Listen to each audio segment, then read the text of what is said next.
ஆண்டவர் தாமே என் உரிமை சொத்து, அவரே என் கிண்ணம்.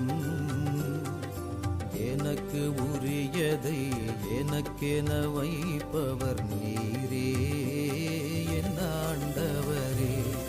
ஆண்டவர் தாமே என் உரிமை சொத்து, அவரே என் கிண்ணம்.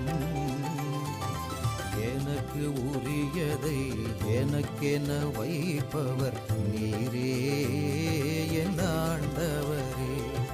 ஆண்டவர் வலப்புறம்